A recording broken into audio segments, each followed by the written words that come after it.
അപ്പോൾ ഈ കേരളത്തിൽ നീതിയും ന്യായവും അതുപോലെ സത്യവുമൊക്കെ നടപ്പാകണം എന്ന ഉദ്ദേശത്തിലാണ് കഴിഞ്ഞ മാസം 9-ാം തീയതി ജനങ്ങൾ ശ്രീ പിണറായി വിജയനെ പുറത്താക്കിയത്. അദ്ദേഹത്തിൻ്റെ കുറേയധികം മന്ത്രിമാരെയും പുറത്താക്കി. പക്ഷേ ഇന്ന് പുതിയ മന്ത്രിമാർ ആ വകുപ്പുകളെ നയിക്കാനില്ല. അങ്ങനെ ഒരു നാഥനില്ല കളരിയായിട്ട് ഇപ്പോൾ പോയിക്കൊണ്ടിരിക്കുന്നു. ഇതാണോ ജനങ്ങൾ ആഗ്രഹിച്ചത്? എത്രയോ പ്രഗത്ഭന്മാർ ഈ ജയിപ്പിച്ചു വിട്ട ഈ UDF മുന്നണിയിലുണ്ട്.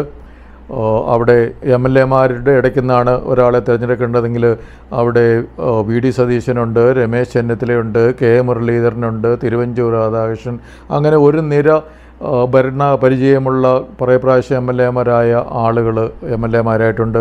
അതിൽ നിന്ന് ആരെയെങ്കിലും തിരഞ്ഞെടുക്കാം.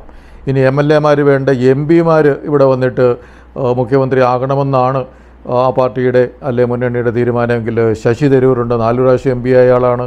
അതുപോലെ KC വേണുഗോപാലുണ്ട്, അടൂർ പ്രകാശുണ്ട്. അങ്ങനെ ഭരണപരിചയമുള്ള മന്ത്രിമാരായിരുന്നിട്ടുള്ള ആളുകൾ MP-മാരായിട്ട് ഉണ്ട്. ഇനി അവർ വരണമെന്ന് ആഗ്രഹമുണ്ടെങ്കിൽ. ഇനി സ്ത്രീകൾ മുഖ്യമന്ത്രി ആണെങ്കിൽ KK രമയുണ്ട്, ഏലത്തൂർ മത്സരിച്ച് ജയിച്ച അഡ്വക്കേറ്റ് വിദ്യയുണ്ട്, രമ്യ ഹരിദാസുണ്ട്, ബിന്ദു കൃഷ്ണനുണ്ട്. അങ്ങനെ ഒരു നിര സ്ത്രീകളും UDF മുഖ്യമന്ത്രി ആകാൻ, സ്ത്രീകളാകണമെന്നുണ്ടെങ്കിൽ ആകാൻ കഴിവുള്ള പ്രാപ്തിയുള്ളവരുണ്ട്.